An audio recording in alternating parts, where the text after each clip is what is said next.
생각나네. 예화를 곁들여서 설명해도 좋고, 정말 좋은 방법이죠. 예화를 곁들이는 거. 예.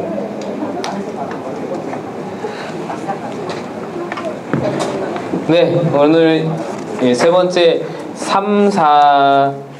세 번째 만남, 네 번째 만남 할 건데요. 이렇게 그 앞에 두 번째 만남, 첫 번째 만남처럼 빡빡하지 않아서 조금 될 것 같아요, 시간이. 그래서 10시, 이번에도 지난주와 비슷하게 끝날 것 같아요. 10시 안에 세이프 할 거예요. 믿음을 가지고 오늘도 갑시다. 자, 세 번째 만남. 예수는 지금 무엇을 하고 있습니까? 제목은 지금 무엇을 하고 있습니까? 하지만 사실은 부활에 대한 내용이에요.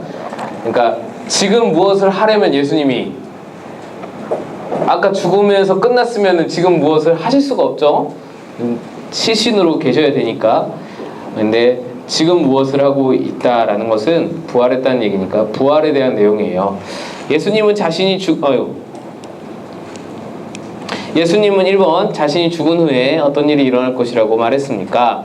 예수님이 공생애 때 제자들에게 공공연하게 말씀을 하셨어요. 뭐라고? 죽임을 당하고 제3일에 살아나야 할 것을 제자들에게 비로소 나타내시니 말씀 막 하셨어요. 마태복음 16장 21절에 나와 있어요. 3일 만에 부활한다 라고 말씀하고 다니셨다라는 거죠.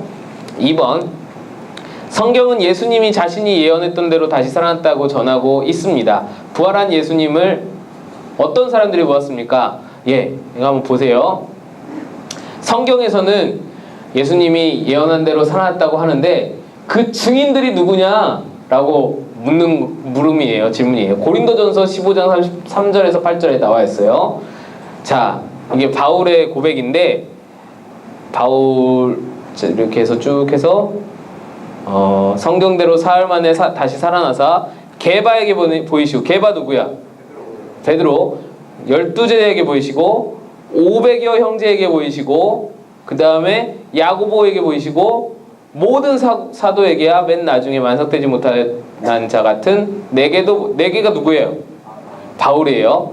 그러니까 게바, 베드로, 12제자, 500형제. 이 500형제는 남자만 셌을 때 500명이라는 거예요. 성경에 알죠, 여러분? 그 아이와 부녀자들, 자매들 합하면은 1000여 명 될 거다. 야고보, 모든 사도, 12사도, 그 다음에 바울에게도 예수님이 부활하셔서 나타나셨다. 자, 그러면은 이게 지금 뭘 말하는 거냐면 1000명이 넘는 인원이에요. 1000명이 넘는 인원이 봤다라는 거예요. 자, 이렇게 기록을 했으면 어때요? 예수님이 부활했다라고 누가 말을 했어. 하고 다녀. 막 내가 봤어. 부활했어. 근데 여기 있는 중에 이 중에 한 사람이라도 아닌데? 나는 여기 이름 있죠. 난 못 봤는데? 라고 말할 수도 있잖아요. 거짓이라면. 그러니까 1000명이라는 그 이름이 들어가 있는 거는 성경에 만약에 부활이 거짓이라면은 이 1000명 중에 분명히 내부고발자 나온다고. 베드로 몇몇 사도들은 짜가지고 할 수 있다고 쳐. 부활을 만들어낸다고 쳐. 로마 사람들이 유대인 종교 지도자들이 말하듯이 시신을 훔쳐다가 숨기고는 부활을 거짓으로 포장하고 그렇게 거짓말하고 다닌다고 증언한다고 사도들은 그렇다고 쳐. 근데 여기 나와 있는 이 500명, 여기 나와 있는 이 1000여 명의 사람들은 그렇잖아. 나는 저 사람들이 시켜서 봤다고 이야기는 하지만 사실은 본 적이 없어. 예수님 부활은 거짓말이야. 내가 저 사람들 무서워서 말은 실제로 못하지만 너만 알고 있어. 이런 내부 고발자들 있을 수 있잖아요. 그러니까 균열이 있을 만큼의 수다라는 거예요. 지금 증인으로 잡힌 숫자가 1000여 명이 넘는 숫자가 만약에 거짓 증언이라면 균열이 충분히 있을 만한 수라는 거예요. 그러니까 이거는 이렇게 많은 사람을 증인으로 두었다라는 것은 이게 증인이라는 얘기거든요. 부활의 증인. 실제로 목격한 사람, 증인. 이 사람들을 1000여 명이나 두었다는, 성경에서는 증인이 2명이면 된다 그랬어요. 성경의 율법에서는 증인을 2명 두라 그랬는데 이렇게 많다라는 거는 그만큼 확실하다, 진실이다 라는 것을 증명하는 거예요.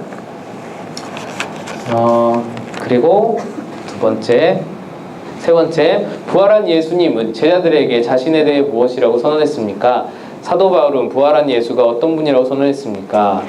예수님은 부활하셔서 예수께서 나와 말씀하기를, 부활하신 후에요. 마태복음 28장 18절, 하늘과 땅의 모든 권세를 내게 주셨으니, 이거 마지막 말씀이죠. 하늘과 땅의 모든 권세를 내게 주셨으니, 부활하시니까 이제 모든 권세를 하나님이 부활하신 예수님에게 주셨다라는 거예요. 로마서 1장 4절, 성결의 영으로는, 이건 이제 바울의 고백이에요. 성결의 영으로는 죽은 자들 가운데서 부활하사 능력으로 하나님의 아들로 선포되셨으니 곧 우리 주 예수 그리스도. 부활하신 후에 하나님 아들로 선포되었다. 그러니까 하늘과 땅의 모든 권세를 내게 주셨다라는 것은 십자가로 버려지고 낮아졌던 예수님이 다시 그 모든 영광을 회복하고 하나님이 다 그 모든 권세를 다 회복하셨다라는 것이고, 부활이 곧 하나님의 아들임을 증명했다라는 거예요. 그러니까 십자가의 죽음까지는 아들인지 아닌지 긴가민가 했었는데 부활함으로 말미암아 하나님의 아들인 것이 확증되었다, 밝히 드러났다라는 것이죠. 네, 그래서 하나님의 아들로 선포되었다라고 바울은 선언하고 있다. 부활 후 예수는 어디로 가셨습니까? 부활 후 사실 지명으로는 갈릴리로 가셨고, 이거는 지금 승천을 말하는 거예요. 승천. 사도행전 1장 9절 11절 이 말씀을 마치시고 그들이 보는데, 유명한 말씀이죠. 사도행전 1장 8정이 오직 성령이 너에게 임하시면 너희가 권능을 받고, 그 말씀 하시고 그들이 보는데 올려져 가시니 구름이 그를 가리어 보이지 않게 하더라. 올라가실 때 제자들이 자세히 하늘을 쳐다보고 있는데 흰옷 입은 2사람이 천사죠. 그들 곁에 서서 이르되 갈릴리 사람들아 어찌하여 서서 하늘을 쳐다보느냐. 너희 가운데서 하늘로 올려주신 이 예수는 하늘로 가심을 본 그대로 오시리라 하였느니라. 승천하신 분이죠. 부활 후 예수님은 승천하셨다. 자, 부활 후에 모든 권세와 능력을 받으셨고 아들로 확증되셨고 모든 것이 완벽한데 왜 갔을까, 예수님이? 부활해서 이제는 예수님의, 이렇게 말하면 좀 그렇지만 능력도 굉장히 업그레이드 됐어요. 이제는 벽도, 이제 예수님 제자들이 다락방에 문 잠그고 이렇게 모여 있는데 무서워서 예수님 부활한 후에 벽을 뚫고 이렇게 오셨거든요. 문을 거치지 않고 예수님이 오셨어요. 이게 이제 부활체라는 설명인데, 부활체, 우리 육체와는 다른 부활체다, 그렇게 말을 하는데, 그러니까 예수님이 뭔가 더 많은 사람들을 더 회심할 수 있고 하나님 나라를 선포하는 데 더 유리할 수 있는데 왜 승천하셨을까? 왜 하나님 곁으로 가셨을까? 나중에 이제 성령에 대해서 말씀 나눌 때 더 정확하게 나눌 수 있겠지만, 예수님은 이렇게 말씀하세요. 성령님을 보내시기 위해서다. 요한복음 16장 10절에 나와 있는데요. 내가 떠나가지 아니하면 보혜사가 너에게로 오시지 아니할 것이요 가면 내가 그를 너에게 보내리니. 첫 번째 이유는 성령님을 보내시기 위해서. 예수님은 혼자이시고, 예수님은 어떤 그 전능하시고 전지하시지만 육체를 가지셨기 때문에 공간과 시간에는 제약을 받으셨어요. 근데 성령님은 공간과 시간의 제약을 받지 않고 영이시기 때문에 동시에 나와 우진이에게도 동시에 역사하실 수 있고, 저 미국에 있는, 저 캄보디아에 있는, 다른 어디 케냐에 있는 윤수와 나에게도 동시에 역사하실 수 있고, 이게 성령님이 영이시기 때문에 가능하기에 예수님이 가고 예수님이 승천하시고 성령님이 오시는 게 우리에게 유익이다, 이 말씀을 예수님이 하셨고, 두 번째는, 첫 번째는 성령님 보내시기 위해서 예수님 승천하셔야 되고, 두 번째는 천국에 우리의 처소를 예비하시기 위해서. 말씀하세요. 요한복음 14장에. 제가 말씀을 다 읽지는 않겠습니다. 자, 그 다음에 5번 문제. 부활하신 예수님이 받으신 것은 무엇입니까? 예수님이 부활하시면서 받으신 것들이 있어요. 이건 간단히 넘어가도 좋을 것 같아요. 자, 봅시다. 예수님이 부활하셔서 어디에 앉으셨어요? 말씀에 나와있죠? 어디에 앉았어요? 우리 사도신경 할 때 생각 안 나요? 사도신경 할 때. 아니, 그러면 처음부터 다시 외워야 되지.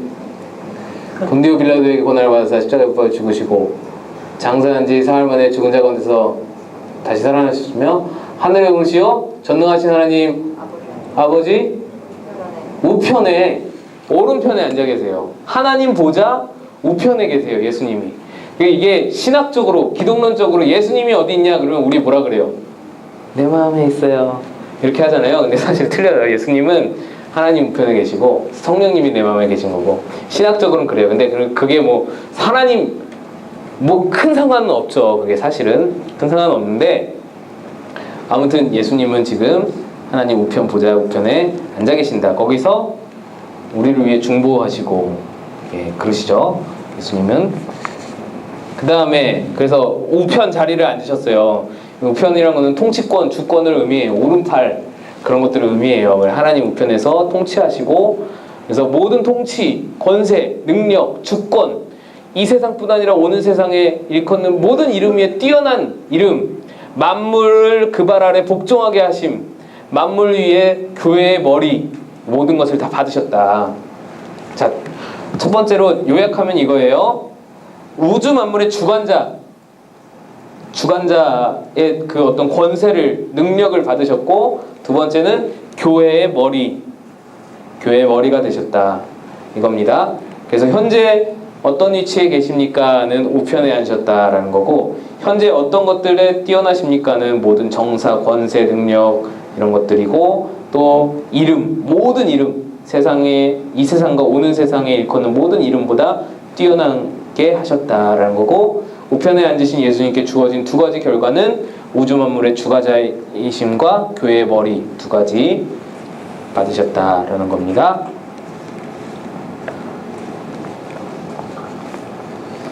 6번 예수님의 부활 승천 이후 예수님에 대해 제자들이 가장 강조했던 것은 무엇입니까? 네, 부활을 증언했어요. 예수님 부활 승천 이후에 예수님에 대해서 제자들이 가장 강조한 것은 부활이었어요. 부활. 다른 게 아니고 기승전 부활이었어요. 항상 바울의 설교, 베드로의 설교 모든 그들의 증언을 보면 기승전 부활이었어요. 사도행전에 지금 설교하는 장면들이에요. 다 부활을 증언하고 하나님이 살리신지라 부활을 증언하고 그 말씀을 하시는 거고 이 말을 하는 이유는 뭐겠어요? 제자들이 예수님이 살아나신 후에 부활을 증언했다 이 말은 우리도 부활을 증언해야 된다라는 말이에요. 그것을 가르치시는 거고 7번 부활을 믿는 신앙이 우리의 실생활에 주는 영향은 무엇입니까? 자, 이거는 이 말씀 하나로는 조금 부족해요. 로마서 6장 45절 4절에서 5절 그러므로 우리가 그의 죽으심과 합하여 세례를 받음으로 그와 함께 장사되었나니 이는 아버지의 영광을 말미암아 그리스도를 죽은 자 새 생명 가운데서 행하게 하려 하심이라. 새 생명에 영향을 주셨다라는 건데 이 말씀은 좀 부족하고 여기 지침서에 보면 몇 가지 보충 설명이 있어요. 첫 번째로 부활을 믿는 신앙이 우리에게 직접적으로 영향을 주는 것. 첫 번째는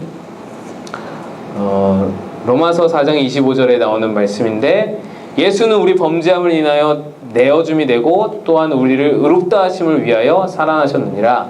부활로 인하여서 칭의가 주어졌어. 칭의가 뭐냐면 의롭다 칭하심.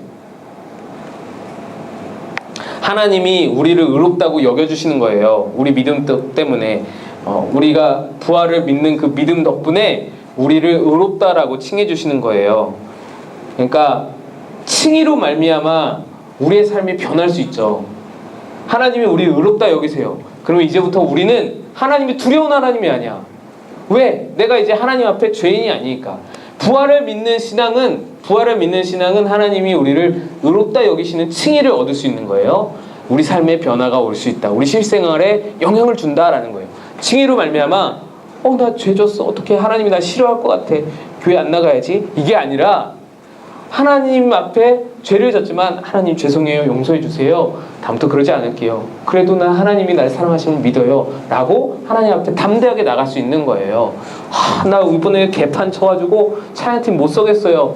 이게 아니라 하나님 용서해 주세요. 저의 잘못을 하나님께 고백합니다. 죄를 고백합니다. 담대하게 하나님 앞에 서는 것은 우리의 의가 아니라 하나님의 긍휼로 서는 거니까 그럴 수 있다라는 거예요. 그러니까 하나님의 의롭게 여기심이 있으면 우리 실생활이 바뀔 수 있다. 그렇다고 죄 짓고도 뭐 떳떳하게 막 난장판 치면서 그렇게 살라는 게 아니고 하나님의 의롭게 여기심으로 말미암아 하나님의 사랑을 하나님의 긍휼히 여기심을 의심치 않을 수 있다. 삶의 영향이 있을 수 있죠. 두 번째는 우리의 부활을 보증하시는 거예요. 그거를 우리가 얻을 수 있어요. 고린도전서 15장 20절에 보면 이런 말씀이 있어요. 그러나 이제 그리스도께서 죽은 자 가운데서 다시 살아 잠자는 자들의 첫 열매가 되셨도다. 부활의 첫 열매가 되셨다고 말씀하세요. 첫 열매면 뭐야? 둘째 열매도 있고 셋째 열매도 있다는 얘기죠. 첫 열매라는 의미가 예수님이 부활의 첫 열매가 되셨다는 것은 부활이 우리에게도 있을 수 있다는 거예요. 그러니까 부활을 믿는 신앙은 예수님의 부활을 믿습니다 라고 고백하는 자는 바로 내 부활도 믿습니다 라고 고백하는 것과 같다.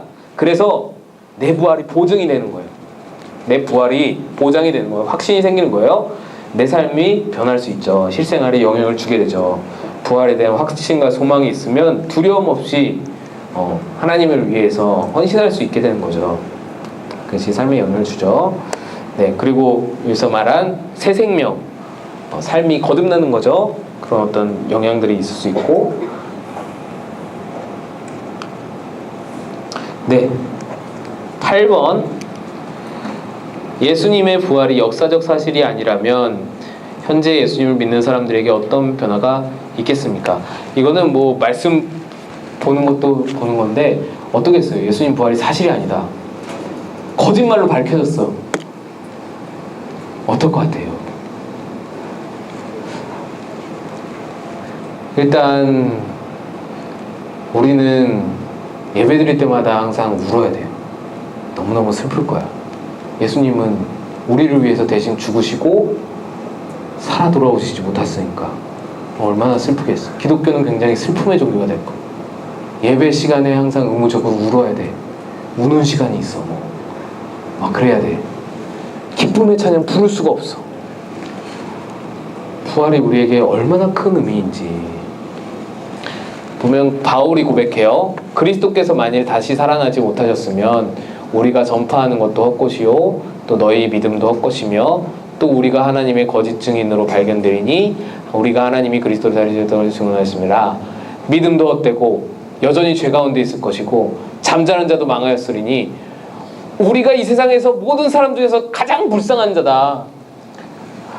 뭐냐면 부활이 없다라는 것은 그냥 부활만 없다라는 의미가 아니라 기독교 교리 전체가 무너진다는 것을 의미해요. 다 헛되다는 거예요. 믿음도 헛되고 십자가도 어떻게 보면 부활이 없다면 완성되지 못한 거예요. 우리 죄 문제도 여전히 여기 있잖아. 여전히 죄 가운데 있을 것이요. 우리 죄 문제도 여전히 해결되지 못했어. 왜냐면 부활을 믿어야만, 하나님이 그랬거든요. 부활을 믿어야만 너희를 의롭다고 여기실 것이라고. 부활이 없다면 여전히 우리는 죄 가운데 있을 것이고 누구보다 더 불쌍한 자일 거다. 네. 그러니까 이 바울이 이 말을 하는 이유는 뭐냐면 내가 미쳤다고 이러냐. 내가 그 부활을 내가 증인이니까, 내가 만났으니까, 부활하신 예수를 만났으니까 내가 이 짓 하고 있는 거지. 내가 그거 헛거라면 나는 완전 불쌍한 사람이다. 내 믿음이 다 헛되다. 지금 그것을 이렇게 역설하는 거예요. 역설. 네, 다음에는 9번. 당신은 이제 예수님의 부활에 대해서 어떻게 생각합니까? 예, 자율적으로 대답할 수 있는 거고, 여기에서 이렇게 설명을 해도 사실 부활이 어떻게 완벽하게 설명될 수가 없어요. 왜냐하면 여러분 그걸 아셔야 돼요. 십자가는 그래도 우리 머리로 생각이 되고 상상이 돼요. 그죠? 인간의 상식선을 넘어서지는 않아. 그래, 나를 대신해서 어떻게 죽을 수 있지? 여기까지 생각할 수 있지만 그래도 그래, 뭐 1%라도 죽을 수 있는 사람이 있을 수 있겠지라고 생각이 된단 말이야. 근데 부활은 이건 상식을 넘어서잖아. 인간의 두뇌 용량을 초과하는 일이라고요. 우리의 인간의 두뇌로는 헤아릴 수 없는 일이라는 거예요. 그러니까 기적적인 역사니까. 그래서 이 부활에 대해서 어떻게 생각합니까를 이 사실 이런 말씀들로 문항들로 믿어질 수가 없어요. 이런 설명으로 책으로 부활은 믿어지는 게 아니에요. 여기서 9번에서 당신은 이제 예수님의 부활에 대해서 어떻게 생각합니까? 나 여전히 안 믿어지는데요. 이런 대답이 충분히 나올 수 있다. 여기에서 당황하지 말고 그래?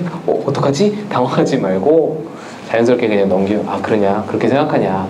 알겠다. 천천히 우리 기도해 주자. 그리고 내 속으로는 기도해 줘야죠. 기도해 주고. 하지만 이거는 정말로 성령님이 역사하지 않으면은 믿어질 수 없는 사건이에요. 사실 여러분이 얼마나 은총받은 자들이야. 부활이 믿어진다라는 게 굉장히 은총받은 자들이고 그걸 깨달아야 돼요. 이게 쉽게 믿어지는 사건이 아니다. 그래서 여기서 이렇게 동반자가 잘 이해하지 못하고 못 믿는다고 하더라도 자연스럽게 좀 넘어갈 수 있어야 돼요. 시간이 걸리는 일일 수 있으니까, 기도가 필요한 일일 수 있으니까. 네. 바로 넘어갈게요. 다음에는 믿음입니다. 믿음. 우리 네 번째 만남 1번 요한복음 3장 16절을 읽으세요. 3장 16절 여러분 다 외우죠? 3장 16절 한번 읽어봅시다. 시작. 하나님이 세상을 이처럼 사랑하사 독생자를 주셨으니 이는 그를 믿는 자마다 멸망하지 않고 영생을 얻으리라. 자, 하나님이 사랑한 세상은 무엇을 가리킵니까? 뭐 세상 뭐 좀 쉽죠? 그냥 나와 너 모든 사람 그리고 자연 이 세상 말하는 거예요. 우주 만물 말하는 거예요. 예수님이 이 세상을 위해서 하신 일은 무엇입니까? 하나님은 사랑하는 독생자를 주셨고 예수님은 십자가 지셨죠. 그리고 부활하셨죠. 십자가와 부활이 이 세상을 위해서 하신 일이죠. 이 예수를 그리스도로 어떻게 영생을 얻었습니까? 말씀에 있죠. 영생을 얻기 위해서는 믿어야 된다라고 말씀하죠. 그러니까 믿어야 된다. 뭐 이전 과를 복습하는 내용인데, 자 여기서 믿음이에요. 믿음 우리가 너무 잘 말하는데, 자주 말하는데, 믿음을 구체적인 행위로 표현하라 라면 이렇게 말할 수 있어요. 여러분, 마음으로 믿고 입으로 시인한다. 뒤에 문제에 나와요. 마음으로 믿고 입으로 시인. 따라해 봅시다. 마음으로 믿고 입으로 시인한다. 로마서 10장 9절 10절에 나오는 말씀입니다. 우리 바로 뒤에 나와요. 근데 믿음의 구체적인 행위는 그것이고, 믿음의 대상은 누구예요? 대상? 믿음의 대상? 누구겠어요? 하나님 예수님이죠. 믿음의 내용은 뭐겠어요? 뭘 믿어? 다? 좋은 거 다. 부활. 그래, 부활.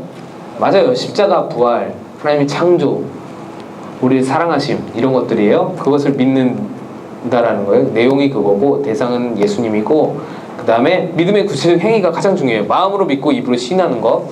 2번, 예수님을 믿는다는 구체적으로 어떤 행동을 의미 혹은 포함합니까? 첫 번째, 마음으로 믿고 입으로 시인하는 거다. 자, 마음으로 믿는다라는 것은 이 전인격적으로 이렇게 믿는다는 거죠. 말씀 한번 볼게요. 제가 읽을게요. 마태복음 7장 21절이에요. 나더러 주여 주여 하는 자마다 천국에 다 들어갈 것이 아니오. 다시 읽습니다. 나더러 주여 주여 하는 자마다 천국에 들어갈 것이 아니오. 다만 하늘에 계신 내 아버지의 뜻대로 행한 자라에 들어가리라. 주여 주여 하는 자마다 다 천국에 들어갈 게 아니라는 거예요. 입으로 시인하는 자마다 다 들어갈 게 아니에요. 입으로 시인하는 거로는 부족하다, 불완전하다라는 거예요. 믿음이. 또 말씀이 있어요. 마태복음 10장 32, 33절이에요. 누구든지 사람 앞에서 나를 시인하면 나도 하늘에 계신 내 아버지 앞에서 저를 시인할 것이요. 누구든지 사람 앞에서 나를 부인하면 나도 하늘에 계신 내 아버지 앞에서 저를 부인하리라. 시인도 필요하다라는 거예요. 뭐냐면 믿음, 완전한 믿음을 위해서는 둘 다 필요한데, 하나는 마음으로 믿는 것, 내 마음을 전심으로 믿는 것, 진짜로 믿는 것, 그리고 두 번째는 입으로 시인하는 것, 두 가지가 필요하다. 그렇죠? 예, 그게 중요합니다. 두 번째, 구체적인 믿음의 구체적인 행위는 뭐냐? 두 번째, 요한복음 1장 12절에 영접이에요. 영접. 그 이름을 믿는다는 건 영접하는 거예요. 영접. 예수님을 영접. 받아들이는 거예요. 예수님이 하신 말씀이라면 받아들이는 거예요. 예수님이 행하신 일이라면 받아들이는 거예요. 예수님이 십자가 지셨다면 받아들이는 거예요. 이게 우리로서는 굉장히 쉬운 말이죠. 예수님 영접한다, 굉장히 쉬운 말이죠. 예수님 오세요. 예수님 내 마음에 초청합니다. 너무나 쉬운 말인데 이게 어려운 사람이 있어요. 영접한다는 것, 믿음이라는 건 영접하는 거다. 두 번째로. 세 번째는 사도행전 2장 38절에 베드로가 말씀하신 거예요. 회개하여 세례를 받고, 이게 믿음의 행위다. 회개하는 것과 세례 받는 것. 회개는 자복이랑 달라요. 여러분이 죄 짓고 밤에 집에 가서 무릎 꿇고 하나님 우리 친구한테 카톡으로 시간 있냐고 연락 왔는데 제가 시간 없다고 뻥쳤어요. 죄송해요. 이건 자복이에요. 자복. 회개는 뭐예요? 회개는 다시는 거짓말하지 않는 삶으로 돌이키는 게 회개예요. 알겠죠? 무슨 말인지? 잘못했어요. 용서해주세요. 이건 자복이에요. 회개는 행위예요. 행위. 회개는 말이 아니고 행위예요. 삶이 바뀌는 거고 그렇게 살겠다고 결단하는 게 회개예요. 그래서 회개하는 것, 믿음은 회개하는 거다. 예수님을 믿는다라는 것은 내 삶이 바뀌는 거예요. 그래서 하나하나씩 전체적으로 완전하게 바뀔 수도 있지만 하나하나씩 조금씩 바뀌는 것도 회개의 일환이다. 길게 회개하는 사람도 있고 짧게 회개하는 사람도 있다. 그래서 믿음이라는 것은 회개하는 것이다. 어쨌든 회개하는 것, 바뀌어간다는 것. 그 다음에 세례 받는 것. 세례는 그 예식이 있잖아요. 예식. 그러니까 죄 씻음 받은 표라고 설명해요. 성경은 죄 씻음 받은 표, 상징, 어떤 표식, 이것을 의미해요. 그래서 공적 예식으로 이렇게 드러내는 거죠.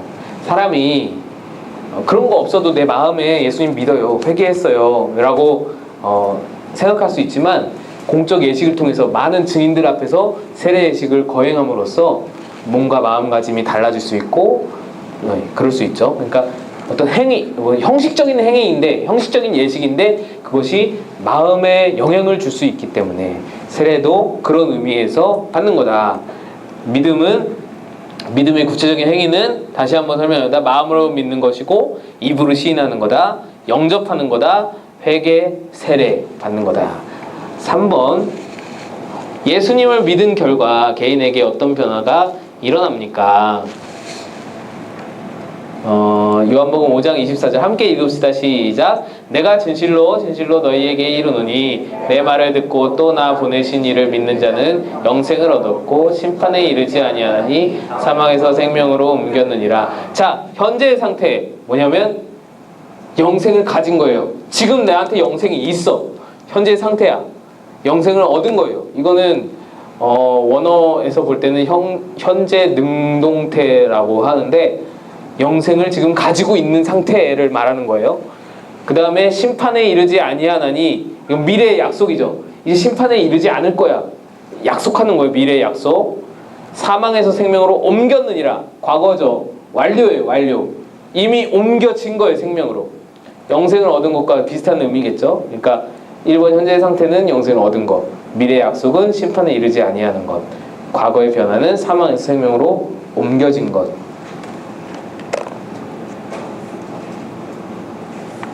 네, 4번. 예수님을 믿은 결과 주위에 어떤 변화를 기대할 수 있습니까? 예수님을 믿고 가정이 변화될 수 있다. 이것은 사도 바울이 감옥에서 간수를 전도하는 장면, 주 예수를 믿으라 그리하면 너와 내 집이 구원을 받으리라. 유명한 말씀이죠. 왜 한 사람이 믿었는데 가족이 다 구원을 받습니까? 라고 물을 수 있죠. 이거는 과정이 생략된 건데, 당시에는 이제 가부장적이니까 아빠가 종교를 개종한다라는 것은 온 집안이 다 종교를 개종한다는 거였어요. 그래서 이런 표현이 있는 거고, 어찌됐든 한 사람이 복의 근원으로 그 집안에 들어가면 변화될 수 있으니까 한 사람씩 어머니가, 아버지가, 동생이, 형제가 한 사람씩 구원될 수 있는 씨앗이 뿌려지는 거니까 그것을 의미하는 거고, 이웃, 예수님을 믿으면 사랑하는 자들아, 하나님이 이같이 우리를 사랑하셨은즉 우리도 서로 사랑하는 것이 마땅합니다. 이웃 사랑을 실천하게 되니까 이웃 사이에도 관계가 좋아지고, 사회, 예수님을 믿으면 예수님을 영접하는 거죠. 예수님이 이런 말씀하셨어요. 세상의 소금이다 너희는. 세상의 빛이다. 너희 빛이 사람 앞에 비치게 하여 그들로 너희 착한 행실을 보고 하나님에 계신 너희 아버지께 영광을 돌리게 하라. 소금과 빛이죠. 그래서 사회도 변화될 수 있다. 우리가 믿은 결과를 우리가 나타내려면 세상의 소금과 빛으로 살아야 되는 거죠. 믿음과 행위는 따로 떨어진 게 아니에요. 여러분한테 설교 많이 했지만 지금 여기서 그걸 하면 더 길어지지만, 믿음과 소금의 삶은, 믿음과 빛의 삶은 따로 분열된 게 아니다라는 것을 기억하라고 이런 말씀이 있는 것 같아요. 5번, 예수님을 믿음으로써 우리는 하나님과의 관계에서 하나님의 백성과 자녀가 됩니다. 베드로전서 2장 9절 유명한 말씀이에요. 함께 읽읍시다. 시작. 그러나 너희는 택하신 족속이요 왕같은 제사장들이요 거룩한 나라요 그의 소유가 된 백성이니. 여기까지. 네, 택하신 족속, 왕같은 제사장, 거룩한 나라, 소유가 된 백성, 하나님의 백성과 자녀가 됩니다. 예수님 믿음으로써. 그 다음에 요한복음 1장 12절 아까 읽었었죠. 영접하는 자, 그 이름 믿는 자들에게 하나님의 자녀가 되는 권세, 자녀가 된다. 로마서 12장 5절 그리스도 안에서 한 몸이 된다. 한 몸 된다, 지체가 된다라는 말이 뭐냐면, 자, 나도 백성이고 너도 백성이야. 나도 자녀고 너도 자녀야. 예수님을 믿으면 각자가 다 나도 자녀고 너도 자녀면 같은 자녀잖아요. 뭐예요? 관계가 뭐가 돼? 그래서 기독교는 형제님, 자매님 이렇게 부르는 거예요. 이유를 이제 알겠죠, 여러분? 우리 아들이 그렇게 물어봐요. 아빠, 왜 아빠는 형제라고 불러? 자매라고 불러? 여자는 왜 자매라고 부르고 형제라고 불러? 그렇게 물어보는데 이렇게 가르쳐줬어요. 예수님의 자녀가 됐으니까, 하나님의 자녀가 됐으니까 우리는 다 똑같이, 그래서 형제라고 부르고 자녀라고 부른다. 그리고 같은 여기 중요한 말씀 있죠. 로마서 12장 5절에 형제 자매를 더 넘어서 이제는 한 몸이다. 그리스도 안에서 한 몸이 된다. 예수를 믿으면. 그래서 각 지체가 된다. 너는 둘째 손가락, 나는 셋째 손가락. 지체가 된다라는 거죠. 예수님을 믿으면 우리의 관계는 백성이고 자녀이고 서로 지체가 된다. 그것을 설명하는 거예요. 예수님을 믿는 사람들은 6번, 예수님을 믿는 사람들은 교회를 이루게 됩니다. 성경은 예수님과 교회 관계를 어떻게 묘사합니까? 하나님이 자기 피로 사신 교회라고 표현을 하고 있어요. 6번 거기 문제에 보면은 하나님이 자기 피로 사신 교회라고 표현하는데, 예수님은 교회 뭐예요? 교회 머리예요. 이거 너무 쉽죠? 여기 그 문제에 보면 에베소서 5장 23절을 써놨어요. 그래서 이걸 읽어야 되는데, 이걸 읽으면은 저는 조금 걸리는 게, 이 자매 동반자들이, 자매 세론들이, 여러분 중에도 좀 걸리는 사람이 있을 거예요. 이는 남편이 아내의 머리됨이 그리스도께서 교회의 머리됨과 같음이라. 교회가 예수를 섬기듯이 아내가 남편을 섬겨야 돼? 라고 생각할 수 있어요. 시험에 들 수 있어요. 이거를 봐야 되는데 이거를 보고 마음이 탁 걸릴 수가 있어요. 그래서 이 말씀보다는 이 말씀을 인용하는 게 더 좋을 것 같다. 에베소서 1장 22, 23절 이게 이때 당시에 제가 여러 명한테 설명했어요. 질문이 많아서 자매들이 특히 많이 질문을 하는데, 이거는 그때 당시에 문화 안에서, 문맥 안에서, 역사적 문맥 안에서 쓰여진 거예요. 그때는 남편이 아내의 머리됨이 당연했어요. 너무나 당연했어요. 그 문화 안에 사도 바울도 그 문화권의 사람이니까 사도 바울이 썼잖아요.